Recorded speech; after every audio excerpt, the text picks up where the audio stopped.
Joining us this morning with his reaction to the president's proposals is Wyoming Senator John Barrasso, chairman of the Senate Republican Policy Committee, who joins us from the Hill. Senator, good to see you again. Good morning. Thanks for having me, Carl.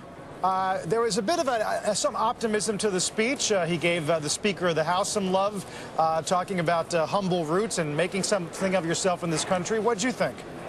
Well, I thought he finished on a high note, paying great honor, as the entire body did, to a brave veteran who was injured fighting for our freedom. So I thought he ended on a high note. I think a lot of the speech was politics as usual, with a long laundry list. And if the president wanted to get things done for the country, he could embrace some bipartisan positions that are out there now in terms of the Keystone XL pipeline, in terms of repealing the medical device tax, things that Republicans and Democrats agree on that actually get people back to work. So I hope the president adopts those. Yeah, well, how much of a disappointment was there in not mentioning Keystone, and how real? Obviously, if he felt there was political promise in it, wouldn't he have said something about it?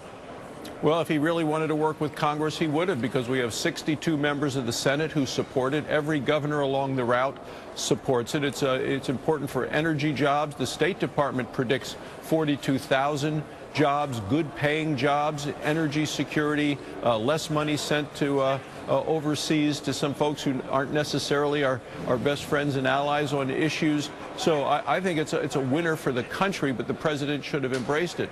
The medical device tax, I mean, it's interesting, Carl. You look at the 4 states the president is going to, Maryland, Pennsylvania, Wisconsin, and Tennessee. 4 Republican senators, 4 Democrat senators from those states. All 8 of them voted to eliminate the medical device tax, because we know that drives jobs overseas. The president should have embraced that as well.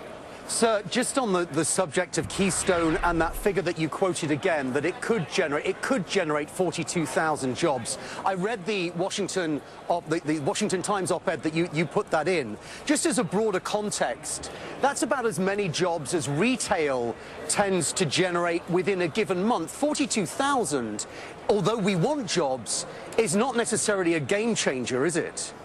Well, what I'm doing, Simon, is just quoting the numbers from the president's own State Department. I think the numbers are going to be much higher than that.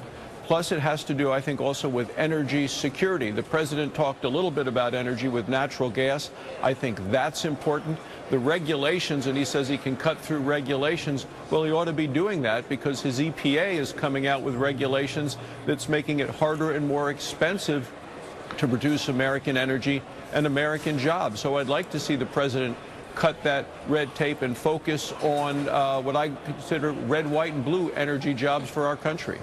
Senator, on immigration, we keep hearing reports Republicans are trying to carve out some, maybe not a path to citizenship, but at least some way to make some reform happen. Certainly the president was behind that in the speech, but we didn't hear it in the rebuttal. Where's the party on that? Well, you know, a broad immigration package, comprehensive package, passed the Senate. I voted against it. The House is going to be having their retreat over the next couple of days, and I think they're going to have a discussion about doing it in bite-sized pieces, but I think we're going to see what happens after the members of the House come back from their retreat. All right, Senator, a lot to take in on a very busy morning for stocks in the markets. It's good to see you again. We'll see you next time. Thanks for having me.